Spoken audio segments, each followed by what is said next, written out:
وسلامتين داود يا الملك صوت نقل سعطان وركن كسو قارية قيبة اللغة في صوماليا ATV أديس أبابا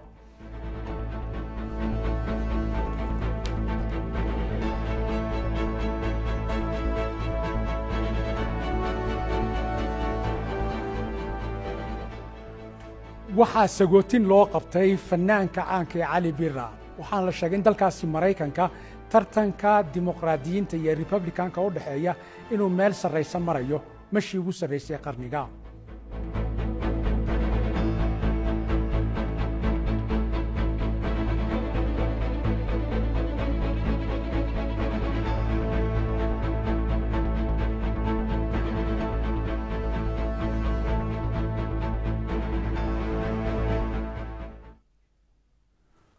وسلامتين داوديال ميل كسود نقل سعطان وركن نكسو قاري قيبة اللغة في صوماليا ATV أديس أبابا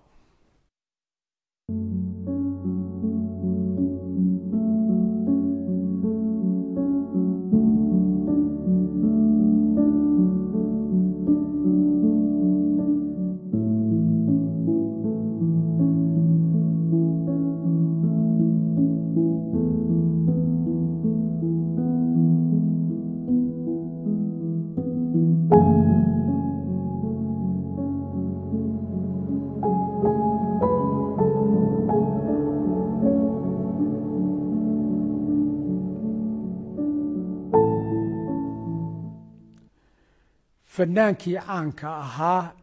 دكتور علي بيرا أو كونتانكي سنة لصور دافي ميل سركة هايستي قيبت موسيقى دلك إثيوبيا أيام مانتا مناسبة ميتكي سلوغو سغوتين يلوغو قفتي مقالة أديس أبابا سيرادة لو يقان ودا جنت هذا بوحا نوغد بينا فافاين وركاسيكو صابسان وانتر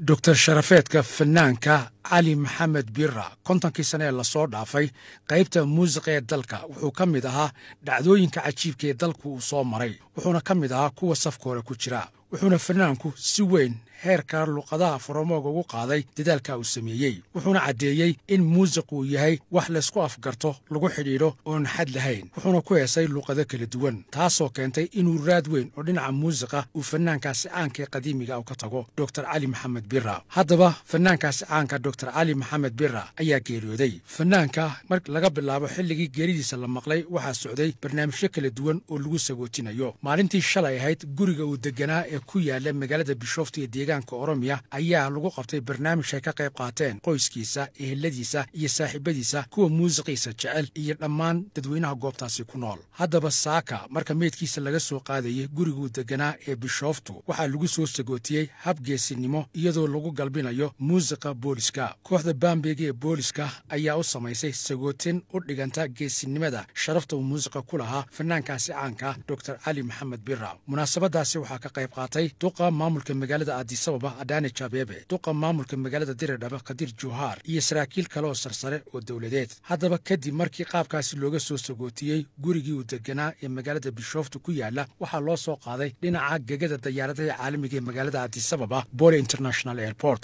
goobtaasi ku soo dhaweeyeen fanaaniin badan oo saaxiibadiisa kuwa muusiqiisa jecel saraakiil sarsare oo dawladeed iyo qaybo kala duwan oo bulshada ka tirsan waxaana lagu soo galbiyay kooxda muusiqa ee booliska iyo ciidamada gaashaandhigga taasoo loogu sameeyay heer dhigma qaab geesinimo oo hawlaha sareeya ee dalka uu qabtay u dhigma kadibna waxaa loo soo qaaday seerada wadaajinad goobtaasoo lagu soo dhaweeyay iyagoo ka qayb qaateen fanaaniinta saaxiibadiisa fanaaniinta caanka ee dalka iyo saraakiil kale oo sarsare iyo mas'uuliyiinta sarsare ciidamada gaashaandhigga hogaamiyaasha diimeed iyo qaybaha kala duwan ee bulshada kadib markuu barnaamijkaasi dhammaadayna waxaa meydkiisa loo sii sagootiyay magaalada Diradhabe oo fanaanka soo jeedo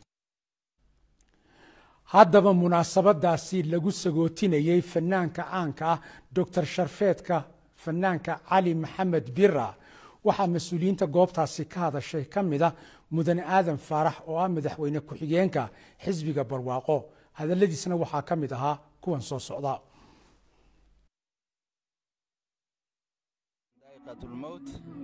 geeridu waa xaq waxaan tacsiid teeraanyada u dirayaa dhammaan qoyska ehelka qaraabada iyo dhammaan shacab weynaha Itoobiya runtii aad iyo aad baan uga naxnay waxaan leeyahay allah u naxariisto ilaahay jannatul firdaws ka waraabiyo fannaan Dr. Ali Birra isku magaalaan ku dhalanay Dr. Ali Birra Ethiopia kaliya ma aha geeska Afrika oo dhan magac iyo sumcad buu ku leeyahay waxaan dhihi karaa waa hal doorka fannaaniinta dalka Ethiopia wuxuu kow ka ahaa tiirarkii qodub dhaxaadka u ahaa fanka oromada waa fannaan dadka Ethiopia dadka geeska Afrika oo dhan ay jecel yihiin ay xushmeeyaan wuxuu shacabka ku baraarujiyay horumarinta waxbarashada dhaqanka ciyaaraha caafimaadka sinaanta xorriyadda cadaaladda midnimada iyo wixii la mid ah fannaan Dr. Ali Birra waxaa lagu xasuustaa cod macaan dabeecad wanaag dad jacayl iyo wadaninimo qolka waxaan leenahay allah u naxariisto oo inaga wada baxay dhammaantiin bay ilaahay samir iimaan naga siiyo Dr. Ali Birra wuxuu tusaale u ahaa jiilka cusub waayo wuxuu ka shaqaynayay walaaltinimada midnimada isku xidhnaanshaha bulshada iyo wixii la mid ah saas darteed in fanka looga faa'iideysto wacyigelinta bulshada in bulshada lagu wacyigeliyo nabadgelyada horumarka iyo wixii la mid ah kolka dadka ilaahay codka macaan ku manaystay waa inay uga faa'iideystaan inay bulshada u jiheeyaan dhinaca wanaagsan kolka tusaale wanaagsan buu ahaa bulshada munaasabadaasi lagu sagootinayay fanaanka caanka Dr. Sharfeedka Ali Maxamed Birra ayaa waxaa ka hadlay dad caan ku ah dhinaca muusiqa oo arrimihiisa ka hadlayay waxaan u gudbaynaa faafaynta warkaasi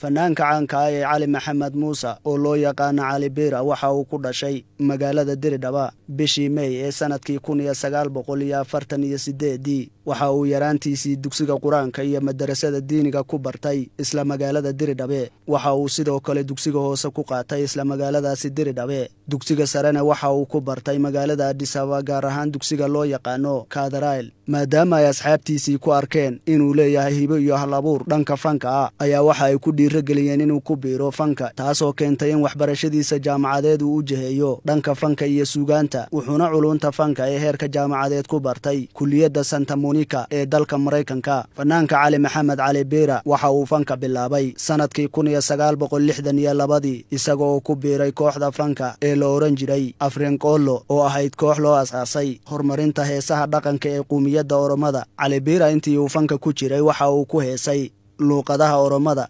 Hararida Soomaaliga Anfarta Amxaariga Ingiliishka Carabiga iyo Isbaanishka waxaana uu ahaa fanaan abwaan iyo laxamiiste maadaama kooxdii uu ka tirsanaa uu ku jiray wiil kale oo la oran jiray Cali ayaa si loo kala saara labada Cali waxaa loogu magac daray albamkiisii ugu horeeyay ee uu soo saaro kaasoo la oran jiray Birra Birre isla markaana Cali waxaa loogu yeeray Cali Birra si loo kala saara labada Cali ee ka tirsan kooxda allah u naxariistay fanaanka Cali Birra 27 bishii 2015 tirsi taariikheedka Itoobiya ayuu u geeriyooday xanuun in muddo ah lagula dabiibayay isbitaal isagoo jira 75 sano maanta ayaa meydka marxuumka waxaa laga soo dejiyay garoonka diyaaradaha ee Boole ee magaalada Addis Ababa waxaana sagootin sharafeed loogu sameeyay fagaaraha saaxiibtinimada ee magaalada Addis Ababa iyadoo loo galbinayo magaaladii uu ku dhashay ee Diridhabe halkaasoo lagu aasayo waxaana sagootin sharafeedkii meydka loogu sameeyay magaalada Addis Ababa ka soo qayb galay mas'uuliyiin dawladda federaalka ka socda culimada bahda fanka iyo suugaanta iyo bulshada qaybaheeda kala duwan qaar ka mid ah odayaasha caanka odayaal dhaqameedyada abaagadiyada iyo kuwa kale la midka ah ee ahaa saaxiibada fanaankaasi caanka ee geeriyooday Dr. Sharfeed Cali Maxamed Birra ayaa arrimihiisa ka hadlay hadaladooduna waxay ahayn sidan soo socota magacayga baagada Khadiir Cabdinuur baa leeyahay ama ugaas Khadiir Cabdinuur ugaaska midaynta qoomiyadda Oromada iyo Soomaalida anahay iyo madaxa kuushka aba marka Cali Birre waxa lagu qiyaasi karaa wuxuu ahaa nin maaragtay u halgamaa buu ahaa artist buu ahaa nin fank iyo suudaanta waqti dheer ku soo jiray oo ilaa 50 sano fanka ku soo jiray buu ahaa isagoo carruur oo 14 jir ayuu fanka soo galay marka ninkaasi nin dadka Itoobiya midnimadooda iyo maaragtay cadaalad iyo maaragtay san loo kala sarreeyay ku dadaali jiray oo maaragtay dhaqanka iyo suugaanta iyo maaragtay midnimada dalka Itoobiya aad ugu dadaali jiray oo caam ku ahaa buu ahaa nin la iloobi kari maaha in taariikhdiisa imika meesha majaalkan gaaban laguma soo koobi karo laakiin Cali Birre waxa lagu xasuusanayaa maaragtay inuu halgamaa ahaa maaragtay macallin baraaruga iyo midnimada iyo xornimo guud in la helo oo maaragtay dadka Itoobiya ay maaragtay heeryada iska dultuuraan nin ku halgamaya buu ahaa heesiisa tusar beeba iyo titoosaba waa laga garan karaa halgankiisa iyo maaragtay dadka soo u kicin haye maaragtay oo dimuqraadiyad iyo sinaan iyo cadaalad inay gaaraan gaar ahaan qoomiyadda uu ka dhashay Oromada wuxuu aad ugu dadaali jiray inay midoobaan oo maaragtay ayna diimaha ay kala haystaan iyo dhaqamada kala gadina haystaan iyo maaragtay gobolada ay ku kala nool yihiin inayna u kala bixin oo maaragtay kala qaybintii hore ay ka soo reeyaan oo midoobaan oo baraarugaan oo wax ka maqan ay gartaan marka wuxuu ku heesi jiray maaragtay hooyo kaleetana dhashay isagoo hooyada ama Afrika ba hawla jeeda ama Itoobiya hawla jeeda ama Oromada ba hawla jeeda maxayna kala bixinaya maxayna kala saarayoon u kala waxaysmeeta mid baan nahay hooyo kaleetan ka soo beeranay nimayaho aan midowno oo maaragtay aynaan kala bixin afkeena aan ku hadallo afkan Oromada oo aan la qorin oo cidiba ayna soo hadal qaadin ayuu abaaja erayada ay imika ka bilaabataan alifbeetadooda uu ku heesay geedahan gobolka isagoo ku dhashay oo Hararge 170 sano isagoo maaragtay systemkii geeduhu ka maqnaa oo la baaburiyo oo dadka daadaasi aynaba aqooninba ayuu ku heesay oo geedaha aqalkii xaruntii abaageeduhu away shantii abaageeda xagaan u maraa hadma geedaheeni raadsanaa heesiisu heesa taariikh oo aan la iloobi karin oo maaragtay tamaanta keentay aas qaran in loo sameeyo fanaanka koobaad ee Afrikada bari ama maaragtay Itoobiya uu ku gaadhay buu ahaa jaamacadda Jimma xilliyadiisii uu joogay ba doctornimo maaragtay doctor Sharafeeda laga siiyay marka ninkani maanta ra'iisul wasaariina hadduu joogo nin ka hadhi lahaa oo maaragtay aaskiisaas ama maaragtay duugidiisa sagootiga ka hadhi lahaa ma jiro wata Itoobiya oo dhan isugu waad mahadsantiin daawadayaal warkan waad kala socoteen laanta af Soomaaliga ee ETV Addis Ababa markana waxaan u gudbaynaa baahin toos oo ka imanaysa magaalada Diridhabe oo ku saabsan munaasabada soo dhaweynta ama barnaamijka soo dhaweynta meydka fanaanka caanka Dr. Cali Maxamed Birra kaasaan idinku wareejinayaa dhankayga sidaas iyo nabadgelyo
ተመልሰናል ክቡራን ተመልካቾቻችን እንግዲህ አሁን በምስሉ ላይ እየተመለከትን እንደምንገኘው በድሬዳዋ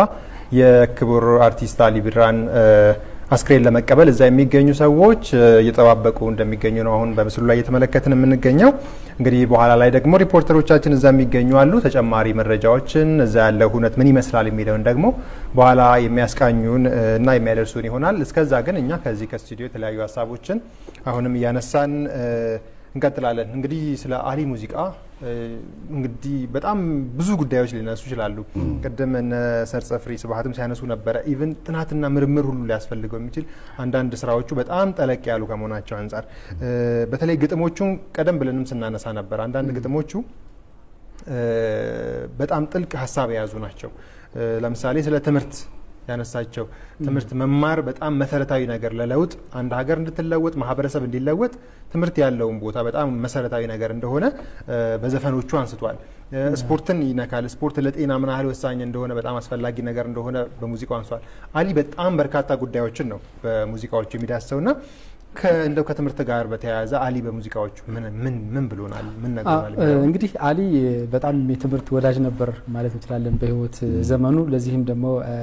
አንድ ማሳያው ድሬዳዋ ያለ የመጀመሪያ ደረጃ ትምህርቱን ድሬዳዋ ነበር የተማረው የሁለተኛ ደረጃ ትምህርቱን ደግሞ በአዲስ አበባ ካቴድራል ትምህርት ቤት እንደተማረ መረጃዎች ይጠቁማሉ ከዚህም ባሻገር ግን ቀደም ሲል በስደት በነበረበት ሰዓት ውጭ ሀገር በነበረበት ሰዓት ያው ለትምህርትም ነው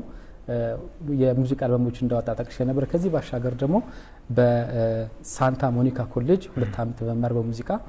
ኮሌጅ ላይ በሁለት አመት ትምህርት ተምሯልና ይህ እንግዲህ ብዙ ጊዜ የሀገራችን የኪነ ጥበብ ሰዎች የሚናፍቁት የሚመኙት አይነት ነው ብዙ ጊዜ ወጥቶ መማርን የማግኘት እድላችን በጣም አናሳ ከመሆኑ አንፃር የትምህርት ሂደቱን ስናይ በጣም ጥሩ ነው የምንለው ነው እንዲሁም ደግሞ ከዚህም ባሻገር በሙዚቃ ሐሳቡን ለመግለጽ ሞክሯል አባ ጄኔ ካና በተሰኘው እንዲሁም ደግሞ በርኖታ በተሰኘው ሙዚቃ ውስጥ ትምህርትን እንዴት አድርጎ ማባራት እንደሚገባ ወጣቶች ልጆች መማር እንዳለባቸው እነዚህ የዚህ ዘፈን መነሻው አባ የመጀመሪያዎቹ ሁለት ፊደሎች ናቸው የኦሮምኛ ቀጥላ ሳው እሺ እና በአጠቃላይ ስናየው በሁሉ ነገሩ ስናየው በትምህርትም በስፖርትም በቀደም ሲል አብሮ በመኖር በጋራ ሴትም በምንም ያነሳናቸው ነገሮች ላይ በህይወት ትልቅ ቦታ እንደነበራቸው ከዚህም ባሻገር ወደ ሱዳን ሀገር በመሄድ ከመሐመድ ዋርዲ ጋር እንደተገናኘና ብዙ ነገሮችን ከሱም እንዳገኘ ያገኙት መረጃ ነበር እንዲሁም ደግሞ ከተለያየ ከጎረቤት ሀገር ሶማሊያ የሚመጡ ከሌሎችም ከተላላቅ አባቶችም እንደነ ሼህ ሐሽም አልሐሪ አይነት ትልልቅ አባቶች መጽሐፍ የተለያዩ ነገሮች ለመመራመር ጥረት የሚያደርግ የሙዚቃ ባለሙያ ነው ብለን መግለጽ እንችላለን እንዳልከው እዚህ በተለይ ከትምህርት ጋር በተያያዘ አባ ጅኒካና ከኑማንጀል ቀብና ይላል በዜማ ጭምር አባ ጅኒካና ከኑማንጀል ቀብና ነው የሚለውና ዘፈኑ በጣም ደስ የሚል ነው በነገራችን ላይ እንደውም አንዳንድ ህፃናት ለምሳሌ ኤቢሲዲ ሲማሩ ራሱ አባ ያሉ ኤቢሲዲ መጀመሪያ የኦሮምኛ ቋንቋ ኤቢ እንደምንለው በእንግሊዘኛ አባ ነው በኦሮምኛ የሚባለውና አባ ብለን ጀምረን በዚሁ ነው የምንቀጥለው በዚሁ በቋንቋችን ተምረን ራሳችን ለውጣለን የሚል ሐሳብ ነው ያለው በርኖታ የሚለውም እንደዛው በርኖታ ከነተው ቀባካዮ ነው ሮሞታ ይላል ይሄ ምንድነው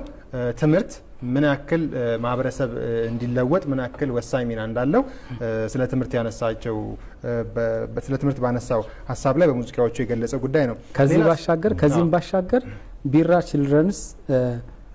ኤዱኬሽን ፈንድ የተሰኘ ትምህርት ቤትም በዛው አካባቢ እንዳለውና አቅመ ደካሞችን በማገዝ በመርዳት ሰዓትን በማስተማር በተግባር የወረደ ነው ከመማር ራስን ከማስተማር ትምህርትን በኪነ ጥበብ ከመስበክ እስከ ተግባር ወርዶ መሬት ላይ ያለ ስራ ለመሆን ለማሳየት ነው እውነት ነው ሌላው ቀደም ብለን ስናነሳው እንደነበረው ይሄ ከአንድነት ህብረት ላይ መለያየትን የሚነቅፍበት ከመለያየት ይልቅ አንድ መሆናችን ለሀገር ግንባታም በጋራ ለማደግም ወሳኝ ነው በሚል ደግሞ ስለ አንድነት ስለ ህብረትም ደግሞ ያነሳቸው ሐሳቦች አሉ እዛ ላይ እስቲ ሰነኞቹንም እያነሳ ሳዳት እንዳንድ ሐሳቦች ነው ከዛ ፊት ትምህርት ላይ ያነሳውን ጉዳይ ማንሳት እንችላለን መልካም እዚህ ዘፈን ላይ ስለ ትምህርት በሚያነሳው ዘፈን ላይ አንድ ግልጽ መልእክት አለ አንድ ማህበረሰብ ካልተማረ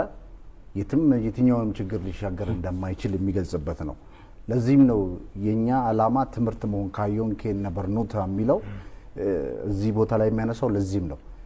የማህበረሰብ መማር አለበት መንቃት አለበት ነው ካልነቃ ደግሞ በፖለቲካው ረገድም ይሁን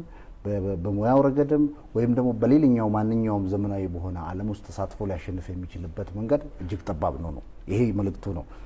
ይጠቅሳቸዋል እዚህ ውስጥ ፖለቲካንም መማር አለብን ሙያንም መማር አለብን ሂሳብም መማር አለብን እንደዚህ ያለ ቃል በቃል እየጠራ ነው የሚጠቅሳቸው በእነዚህ ሂደት ውስጥ ነው ማህበረሰብ የሚሰለጥነው የማህበረሰብ ስልጣኔ የሚመጣው እነዚህን ከፍ ስናረግ ነው ዓለማ ይሄ ዘመናዊ ነው የሚባለው ማህበረሰብ አሁን ከሀገሪቱ ካላት ነባር ባህሎች ጋር እንዲሁም ልምዶች ጋር ተደምሮ ይህንን ስንይዝ ነው የሚመጣውንም ችግር መሻገር የምንችለው እንደ ማህበረሰብም የተሻለ መሆን የምንችለው ነው ይሄን ሲል ትምህርት ብቻ ማለት ስም ሳይሆን ማህበረሰብ የራሱ ሴት አለው እስከ ዛሬ ያኖረው ሴት አለ ያ ሴት ከዘመናዊው ዓለም ጋር ሲዋሃድ በራሱ በሆነ ውበት ባለው መንገድ የመጀመሪያውን ሳይደፍቀው አሁን ያለው ደግሞ አሁን ድሮ የነበረውን እጅግ አንድ ላይ አሰናስሎ የሚሄድበትን መንገድ ነው መፍጠር ያለበት እንጂ